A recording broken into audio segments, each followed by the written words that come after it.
Hello students, Mehta college के digital platform पर स्वागत है। अपना इलेक्ट्रॉनिक्स चल रहा था तो सबसे पहले तो लिखते हैं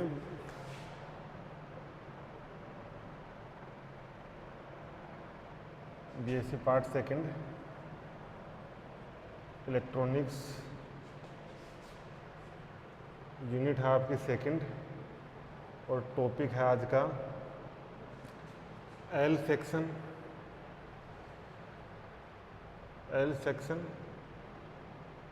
फिल्टर।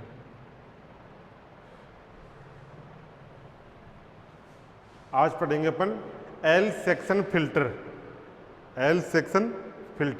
या इसको बोलते हैं चोक इनपुट एलसी फिल्टर। चोक इनपुट एलसी फिल्टर। तो हेडिंग डालो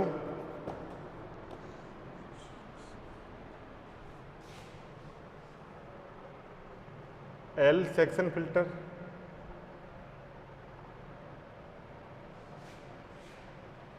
ये इसको बोलते हैं चोक इनपुट एलसी फिल्टर।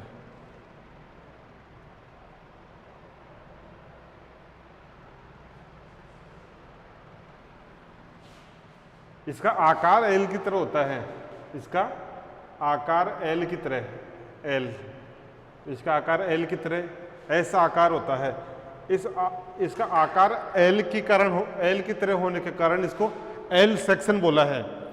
आकार एल की तरह होने के कारण इसको एल सेक्शन बोला है। इसमें होते हैं आपके एक तो इंडक्टर और कैपेसिटर। इंडक्टर भी होता है और कैपेसिटर भी होता है। अब इंडक्टर कौन से क्रम में जुड़ता है और कैपेसिटर कौन से क्रम में जुड़ता है, वो जो इनका क्रम है वो क्रम जो पहले वाले दो फिल्टर थे आपका सीरीज इंडक्टर और शंट कैपेसिटर, जो पहले वाले दो फिल्टर थे उनके अकॉर्डिंग ही रहता है इनका। तो ये जुड़े होते हैं। जो इंडक्टर हैं वो लोड प्रतिरोध के साथ श्रेणी क्रम में, और जो कैपेसिटर है कैपेसिटर लोड रेसिस्टेंस के साथ पैरेलल में। तो सबसे पहले तो डायग्राम बना लो। इधर पहला बनाओ हाफ वेव रेक्टिफायर के लिए, HWR के लिए।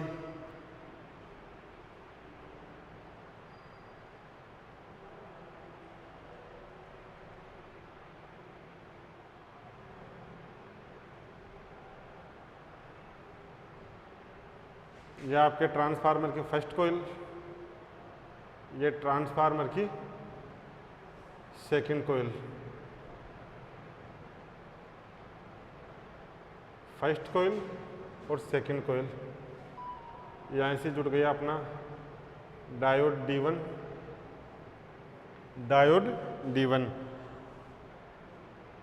ये इंडक्टर, ये कैपेसिटर। इंडक्टर और कैपेसिटर। यहाँ आपका लोड और यहाँ पर लेते हैं V आउटपुट। यहाँ पर V इनपुट, VI। ये तो हो गया आपका HWR के लिए। इसको VI थोड़ा यहाँ लिख लो, VI। दूसरा है FWR, फुल वेव रेक्टिफायर। देखो ये तो है आपका V इनपुट, ये डायोड, ये है आपका इंडक्टर L और ये है आपका कैपेसिटर C, ये है लोड प्रतिरोध RL। और इन दोनों टर्मिनलों पर देखते हैं V output. Full wave rectifier.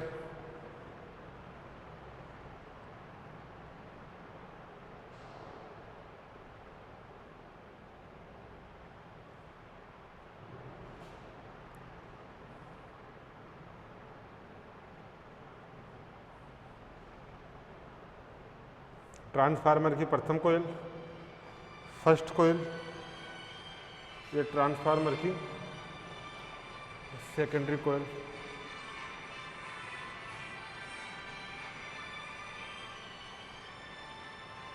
बनाओ इसको।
हिंदी में सरदार वैसे तो इंग्लिश में बढ़िया है, रावत की नॉट हिंदी में, और एक JPH की भी है, वो भी ठीक है, अच्छी दिखाती है।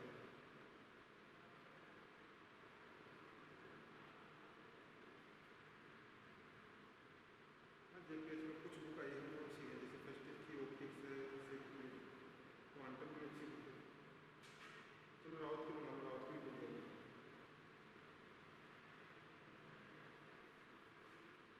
ना ना, सरदार सिंह की मंगवाओ, सरदार सिंह ने अच्छी दिखाती है, जो पिछली साल ही आई है न्यू एडिशन।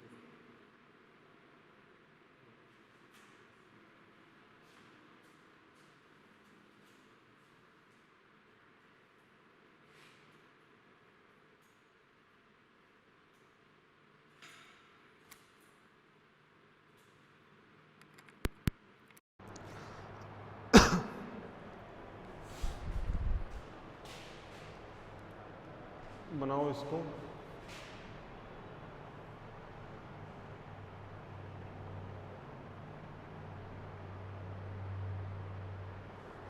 इसको छोटा कर लो थोड़ा।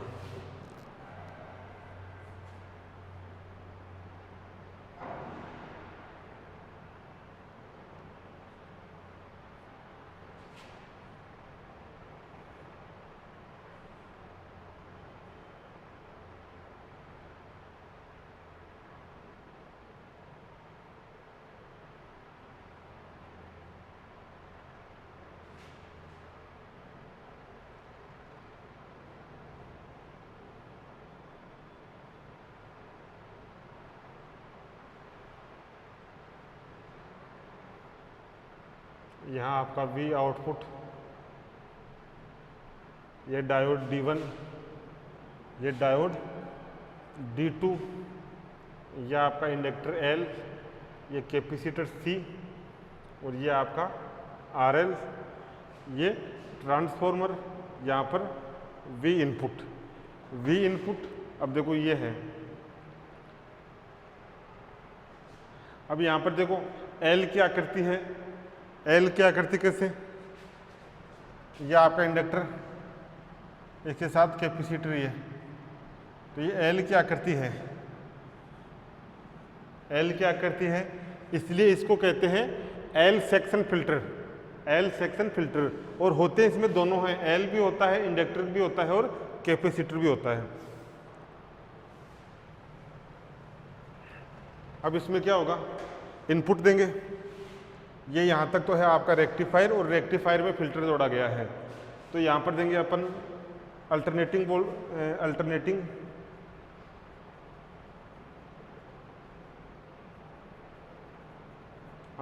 करंट या वोल्टेज, अल्टरनेटिंग करंट या वोल्टेज दिया तो यहाँ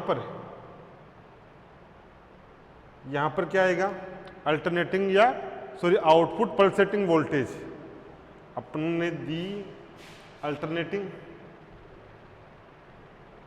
अपने पास आई इनपुट, ये तो था इनपुट, अब आउटपुट पल्सेटिंग वोल्टेज आया,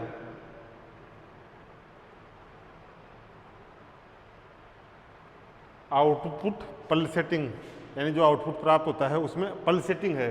पल्सेटिंग मतलब इसमें AC प्लस DC दोनों है, AC भी है और DC भी है।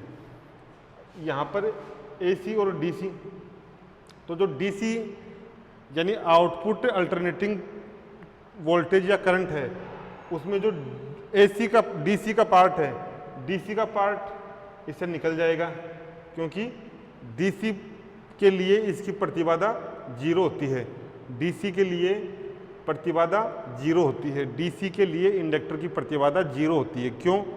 क्योंकि ये होता है 2 pi omega L is equal to 2 pi F L, F का मान DC के लिए 0, F फ्रीक्वेंसी का मान DC के लिए 0, तो ये मान DC के लिए 0, DC के लिए कोई प्रतिबाधा नहीं करता, तो DC तो निकल गई। अब जो AC कंपोनेंट्स हैं, AC कंपोनेंट्स में क्या होगा, AC कंपोनेंट्स जाएंगे तो जो इस पर स्वप्रेरण के कारण विद्युत चुंबकीय बल उत्पन्न होगा, वो विद्युत चुंबकीय बल धारा में परिवर्तनों का विरोध करेगा। मतलब L है वो AC कंपोनेंट्स को रोक लेगा, AC कंपोनेंट्स को रोक लेगा, लेकिन कुछ AC कंपोनेंट्स फिर भी चले जाते हैं, उनको रोक लेगा आपका कैपेसिटर, उनको कैपेसिटर रोक लेगा। और लास्ट में RL पर जो डायरेक्ट करंट या वोल्टेज है वो मिल जाएगी अपन को। तो यहाँ पर जो रिपल फैक्टर है वो रिपल फैक्टर कम आता है, क्योंकि एक L लगा हुआ है, एक C लगा हुआ है। तो इसकी थ्योरी लिखो।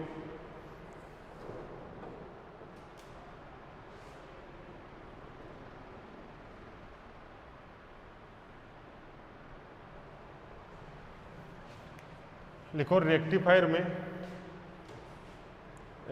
है, रेक्टिफायर में L जुड़ा हुआ है श्रेणी क्रम में, C जुड़ा हुआ है पैरेलल में लोड प्रतिरोध के साथ। लिखो रेक्टिफायर में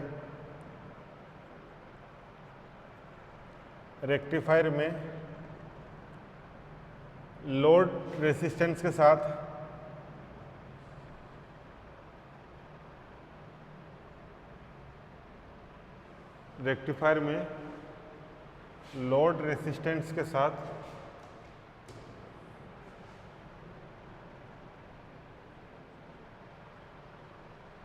लोड रेसिस्टेंस के साथ सीरीज में या इंडक्टर सीरीज क्रम में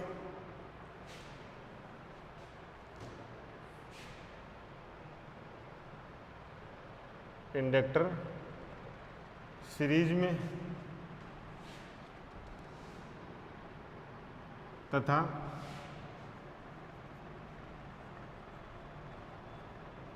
कैपेसिटर पैरेलल क्रम में जुड़े होते हैं।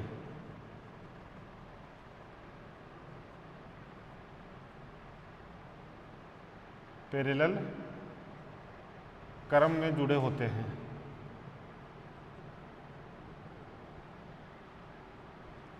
रेक्टिफायर में लोड रेसिस्टेंस के साथ इंडक्टर सीरीज में तथा कैपेसिटर पैरेलल क्रम में जुड़े होते हैं।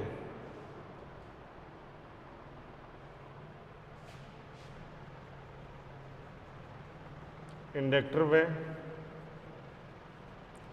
कैपेसिटर जुड़े होने के कारण इसे LC फिल्टर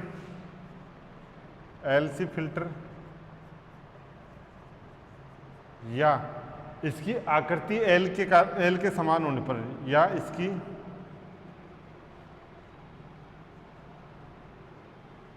आकृति L, इसको लिख लेना L ऐसे,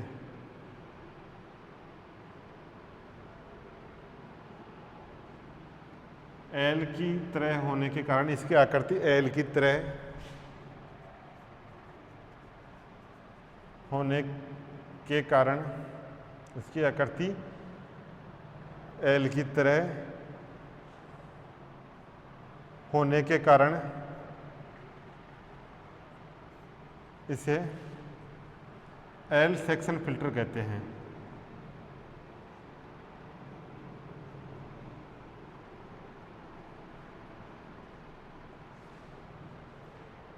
ये लिखा है इंडक्टर व कैपेसिटर जुड़े होने के कारण इसे एल से फिल्टर व इसकी आकृति एल के समान होने के कारण या एल की तरह होने के कारण इसे एल सेक्शन फिल्टर कहते हैं। ये तो हो गया इसके बारे में। अब देखते हैं करंट का क्या करता है, करंट को कैसे रोकता है। तो लिखो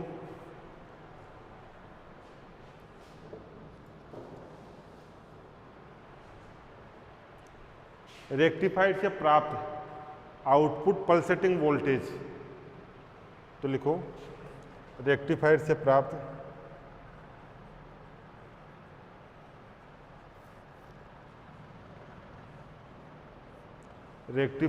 प्राप्त output pulsating voltage, output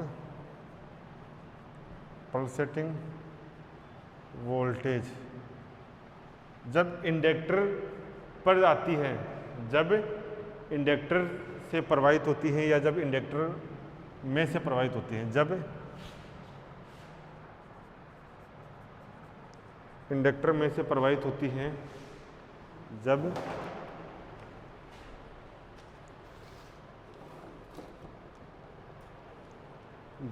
inductor में से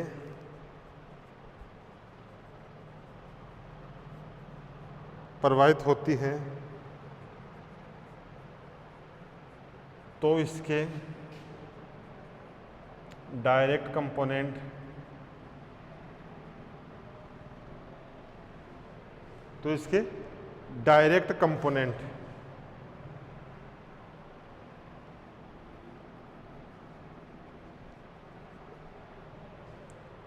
रेक्टिफायर से प्राप्त आउटपुट पल्सेटिंग वोल्टेज जब इंडक्टर में से प्रवाहित होती है तो इसके डायरेक्ट कंपोनेंट की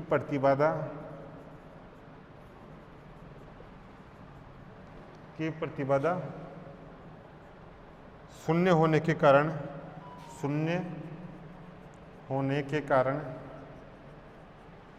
यह बिना किसी प्रतिबाधा के,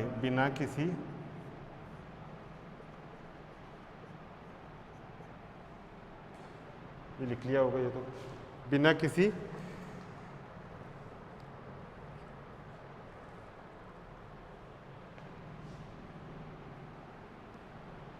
बिना किसी प्रतिबाधा या रुकावट के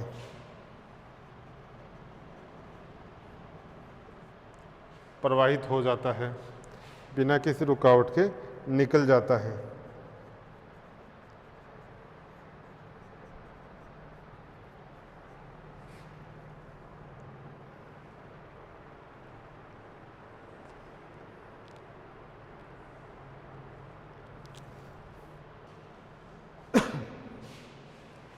रेक्टिफायर से प्राप्त, यहाँ पर जो प्राप्त होगा, यहाँ पर आउटपुट पल्सेटिंग वोल्टेज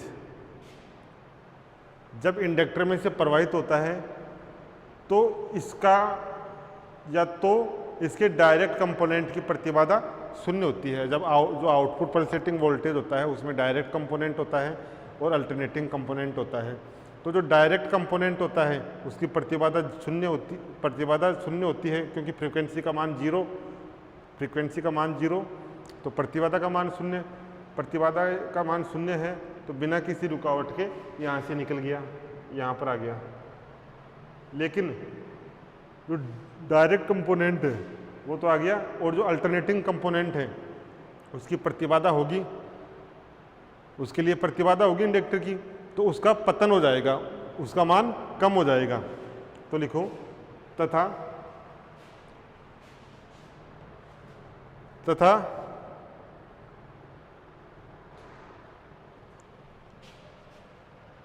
तथा अल्टरनेटिंग कंपोनेंट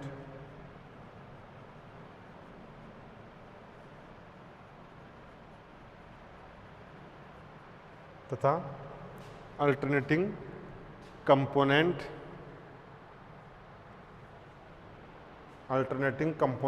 का इंडक्टर की इम्पीडेंस के कारण या अल्टरनेटिंग कंपोनेंट का इंडक्टर की प्रतिबाधा के कारण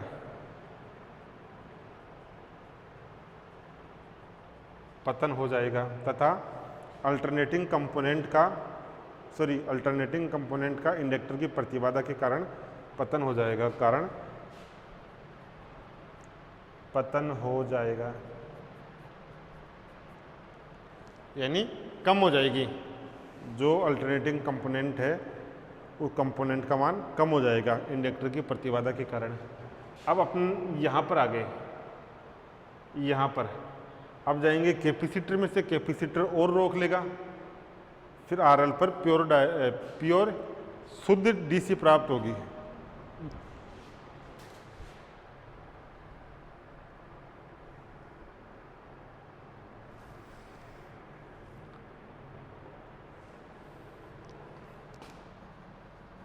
तथा शेष अल्टरनेटिंग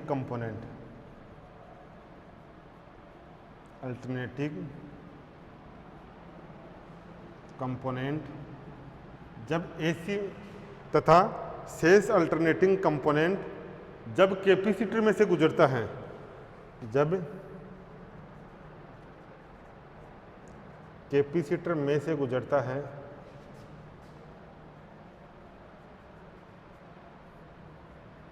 तो कैपेसिटर उसे बाईपास कर देता है या बाईपास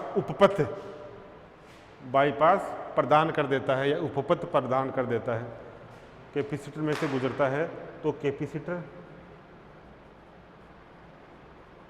उसे बाईपास उपपथ बाईपास प्रदान कर देता है या बाईपास कर देता है यानी रोक लेता है उसको। यहाँ पर आ गया।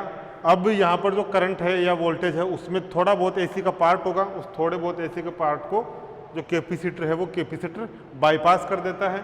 और यहाँ पर जो लोड है, लोड में डायरेक्ट करंट या डायरेक्ट वोल्टेज आएगी। यहाँ तक लिखो।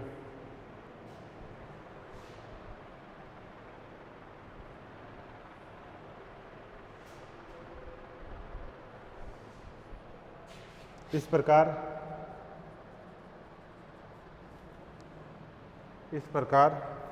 लोड प्रतिरोध या इस प्रकार लोड रेसिस्टेंस में से डायरेक्ट करंट प्रवाहित होगी,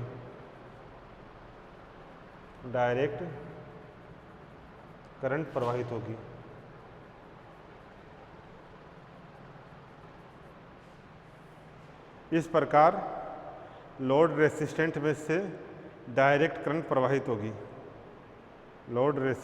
में से डायरेक्ट करंट प्रवाहित होगी, ये लिखो। फिर इसका डेरिवेशन देखते हैं। FWR के लिए, फुल वेव रेक्टिफायर के लिए देखेंगे।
देखो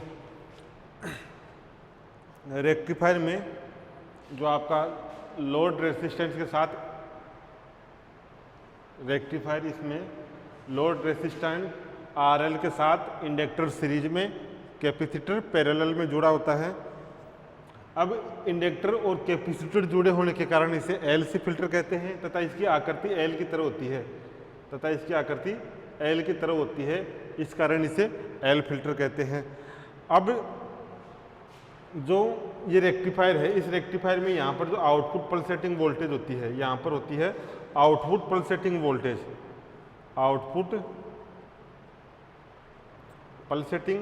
वोल्टेज या करंट। इस पल्सेटिंग वोल्टेज में डीसी कंपोनेंट होता है, एसी कंपोनेंट होता है। डीसी कंपोनेंट जब इंडक्टर में जाता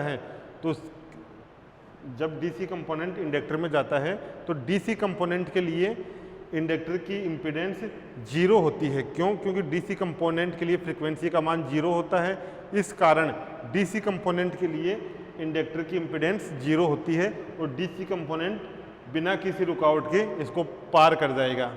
ये हो गया। अब जो एसी कंपोनेंट है, एसी कंपोनेंट में फ्रीक्वेंसी का मान होता है, तो एसी कंपोनेंट के लिए जो एल है वो प्रतिबाधा उत्पन्न करेगा, रुकावट उत्पन्न करेगा। इस रुकावट के कारण जो आपका एसी कंपोनेंट है वो एसी कंपोनेंट कम हो जाएगा या एसी कंपोनेंट इससे गुजर नहीं पाएगा। अब यहाँ पर जो करंट आएगी उसमें भी थोड़ी बहुत पल्सेटिंग होगी। उस पल्सेटिंग अल्टरनेटिंग करंट के कारण हो रही है, उस पल्सेटिंग को कैपेसिटर बाईपास कर देगा और लोड पर अपन को डीसी करंट या डीसी वोल्टेज प्राप्त हो जाएगी। ये तो इसकी वर्किंग थी। अब इसका डेरिवेशन देखो, रिपल फैक्टर का मान कितना आता है इसके लिए।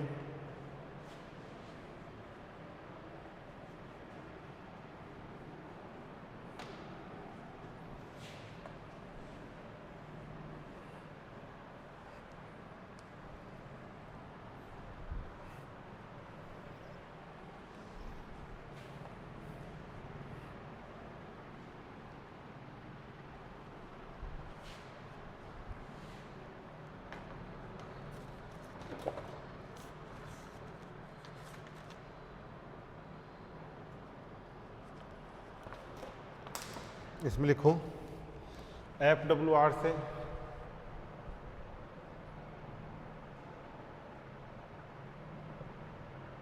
प्राप्त आउटपुट पल्सेटिंग वोल्टेज,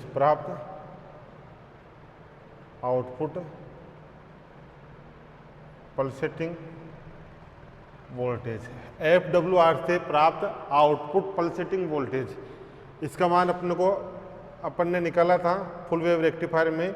तो ये अपने पास आता है 2EM upon pi plus 4EM upon 3 pi cos 2 omega T minus 4EM upon 15 पाई cos 2 omega T minus dash dash dash, यहाँ भी ये माइनस का ये हो गया। ये समीकरण नंबर 1, यानी ये पल्सेटिंग वोल्टेज का फॉर्मूला है। अब इस पल्सेटिंग वोल्टेज के अंदर डायरेक्ट कंपोनेंट भी होगा, अल्टरनेटिंग कंपोनेंट भी होगा। तो जहाँ पर ये कोस साइन आता है, जहाँ पर कोस या साइन आता है वो होता है इसका अल्टरनेटिंग कंपोनेंट। तो ये तो हो गई अल्टरनेटिंग कंपोनेंट। और जिसमें कोस या साइन नहीं आता, क्योंकि कोस और साइन आगा, ये तो कोस का ग्राफ, ये साइन का ग्राफ, तभी तो आपकी पल्सेटिंग होगी या अल्टरनेटिव करंट होगी। और ये वाला तो हो गया एसी कंपोनेंट, ये हो गया डीसी कंपोनेंट। तो यहाँ पर डीसी वोल्टेज कितनी आ गई, तो लिखो डीसी वोल्टेज का मान, डीसी वोल्टेज का मान आ गया अपने पास, जो पहले इक्वेशन का पहला पद है, वो इक्वेशन का पहला पद,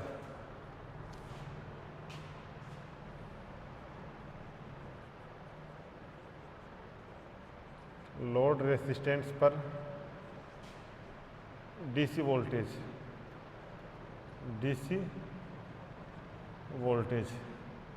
ईडीसी का मान आ गया two E M upon pi, 2 E M upon pi, equation 1, equation 2। ये तो आ गया वोल्टेज। अब करंट कितना आएगा, आई डी सी, करंट आ जाएगा ओम्स लॉ से V equal to I R, तो ये आ जाएगा इक्वेशन 2। दूसरा लिखो लोड रेसिस्टेंस पर, लोड रेसिस्टेंस में प्रवाहित डीसी करंट, प्रवाहित डीसी करंट ये हो जाएगा I D C 2 E M upon pi R L, ये आ जाएगी इक्वेशन 3। ये तो आ गया आपका डीसी वोल्टेज और डीसी करंट। अब एसी के लिए एसी वोल्टेज और एसी करंट निकालेंगे, एसी वोल्टेज और एसी करंट। तो सबसे पहले निकालते हैं एसी वोल्टेज। एसी वोल्टेज यानी आरएमएस वैल्यू। अब यहां पर देखो जो 2 ओमेगा टी है, उस 2 ओमेगा टी का मान ज़्यादा होता है, तो इस इक्वेशन फर्स्ट का या इस फर्स्ट इक्वेशन में 2 ही पद प्रभावी होंगे, पहला और दूसरा, ये बाकी के पद नेगलेक्ट हो जाएंगे। तो लिखो इसमें लिखो 2 ओमेगा फ्रीक्वेंसी पर 2 ओमेगा फ्रीक्वेंसी पर capacitor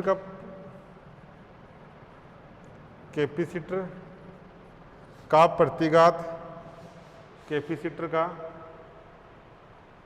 प्रतिघात XC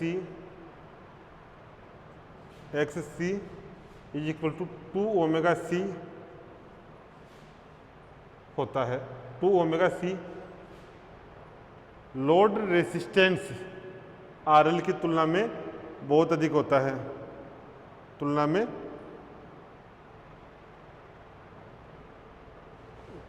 प्रतिघात load resistance RL।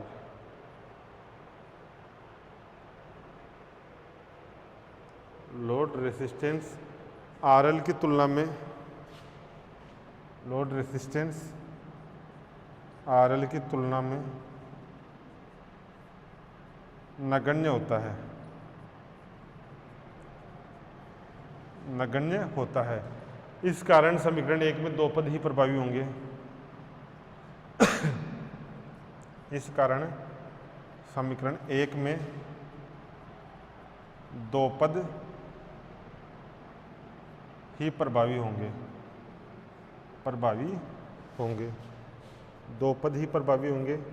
तो अब अपने पास इक्वेशन V आ जाएगी, इक्वेशन 1 आ जाएगी V 2 EM upon pi minus 4 EM upon 3 pi cos 2 omega t, ये आ गया।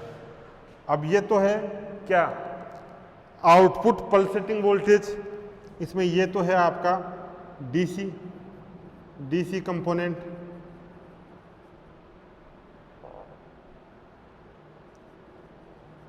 ये है आपका एसी कंपोनेंट, डीसी कंपोनेंट और एसी कंपोनेंट वोल्टेज का। देन डीसी वोल्टेज कंपोनेंट और एसी वोल्टेज कंपोनेंट, ये आ गया। अब यहां से निकालेंगे प्रत्यावर्ती वोल्टता। लिख लो इसको, फिर मिटाते हैं।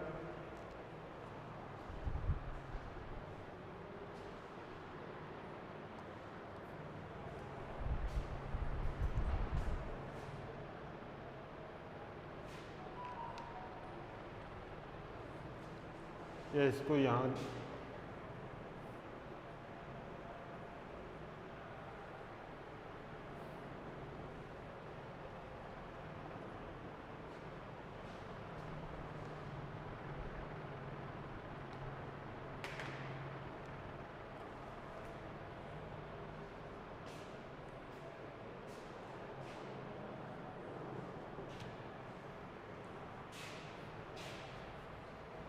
यहाँ से अल्टरनेटिंग वोल्टेज ये वाली अल्टरनेटिंग वोल्टेज,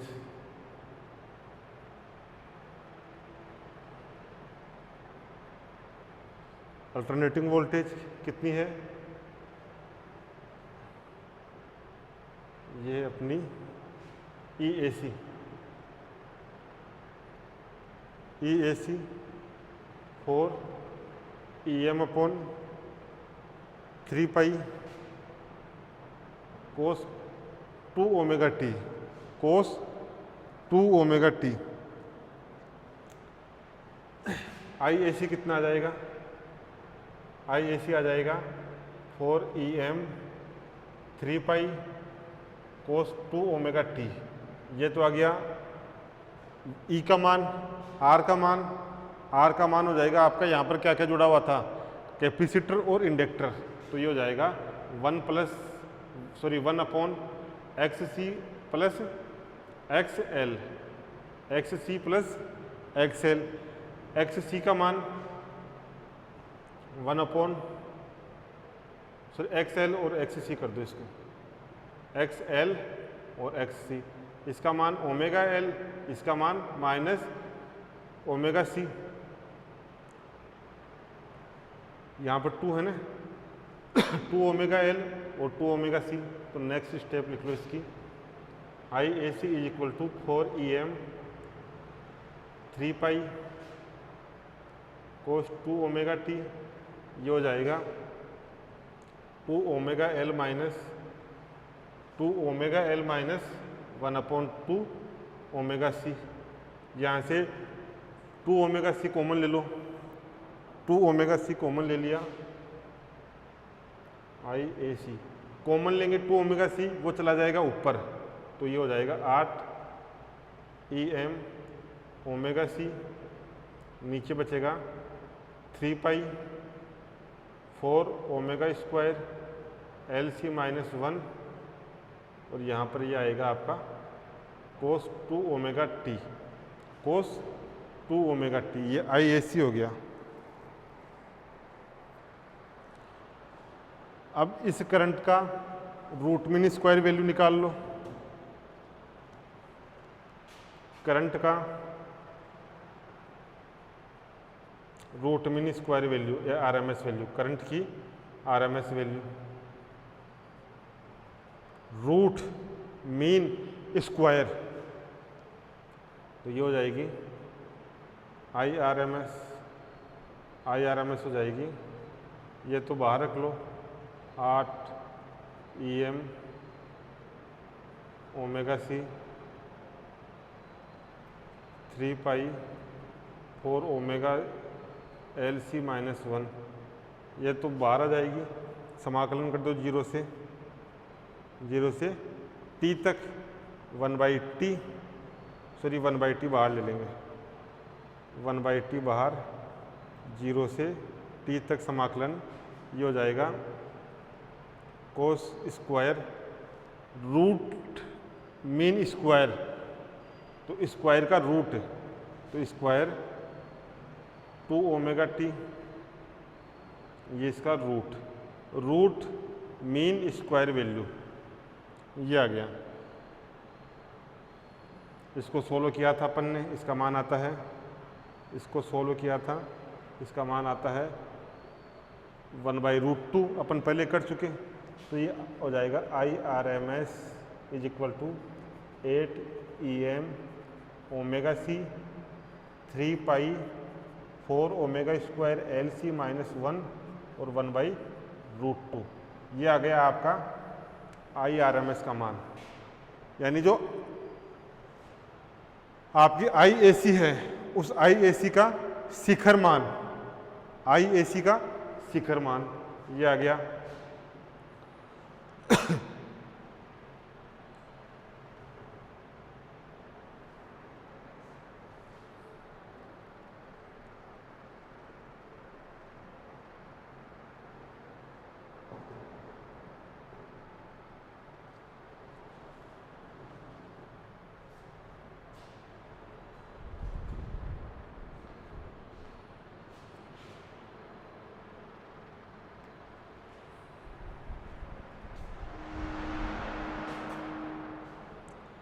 अब ये तो करंट का रूट मीन स्क्वायर वैल्यू आ गई। अब निकाल लो वोल्टेज के रूट मीन स्क्वायर वैल्यू। ये IAC और ये है जो AC है, उस AC का शिखर मान, AC का शिखर मान।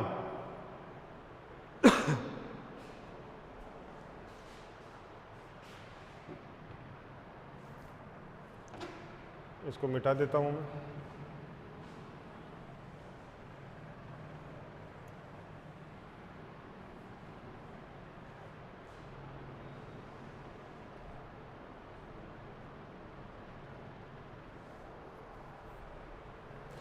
देखो करंट की RMS वैल्यू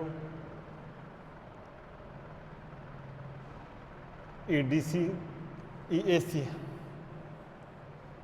या अल्टरनेटिंग वोल्टेज की RMS वैल्यू, अल्टरनेटिंग वोल्टेज की RMS वैल्यू ERMS हो जाएगा IRMS, V equal to IR से IRMS। और जो लास्ट में जुड़ा हुआ था आपका कैपेसिटर, कैपेसिटर पर कितना था, कैपेसिटर का इम्पीडेंस कितनी थी 2 ओमेगा C। तो डॉट या इसी में भाग दे देते हैं 2 ओमेगा C, 2 ओमेगा C ये हो जाएगा आपका EAC, क्योंकि ये है, ये वोल्टेज का शिखर मान है और वोल्टेज का शिखर मान ही लेते हैं, जहाँ AC लेते हैं वहाँ शिखर मान लेते हैं, तो EAC आ जाएगा। ये आ जाएगा आपका यहाँ EAC हो जाएगा आपका IRMS का मान 8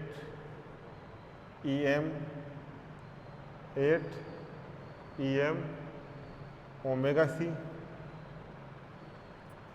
3 pi 4 omega square LC minus 1 by root 2 और यहाँ पर ये मान 1/2 ओमेगा C। ये कैंसिल आउट, ओमेगा C से ओमेगा C और ये 4 ये आ गया। अपने पास EDC का मान, EAC का मान आ गया 4 EM अपॉन 3√2 पाई 4 ओमेगा स्क्वायर LC माइनस 1। ये तो आ गया EAC का मान और ये है आपका EDC का मान। इसको दे लो समीकरण 4, इसको दे लो समीकरण 5, समीकरण 4 और 5। अब निकालना है अपन को रिपल फैक्टर यानी उर्मिका गुणांक। उर्मिका गुणांक को डिनोट करते हैं R से। R क्या होता है, R होता है EAC अपॉन EDC।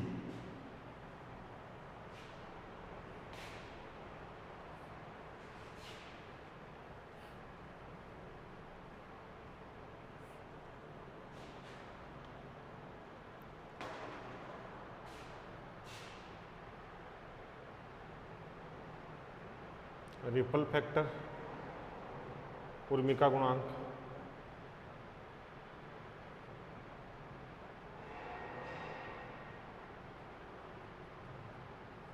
उर्मिका गुणांक R EAC अपॉन EDC, ये R का फॉर्मूला है।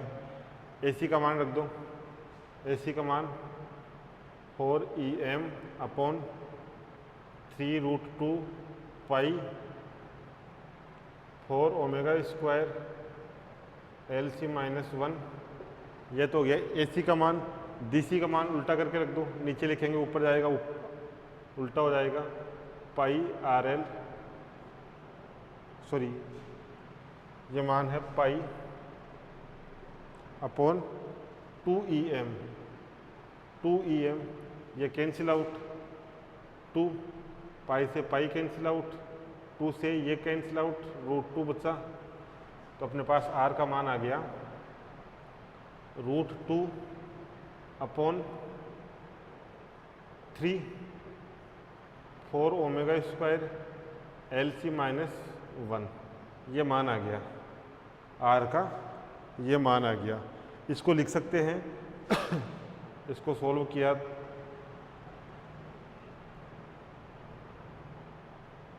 √2 और 3, इसको सोल्व किया 2/3, ये आता है आपका 0.47, 0.47 upon 4 omega square LC minus 1, ये आ गया L का मान।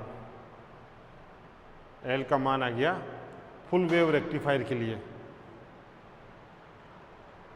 L का मान आ गया फुल वेव रेक्टिफायर के लिए। रिपल फैक्टर का मान आ गया, लिखो इसको।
क्या किया, सबसे पहले FWR फुल वेव रेक्टिफायर के लिए, फुल वेव रेक्टिफायर के लिए जो आउटपुट पल्सेटिंग वोल्टेज है उसकी इक्वेशन लिखी, उसकी इक्वेशन लिखी।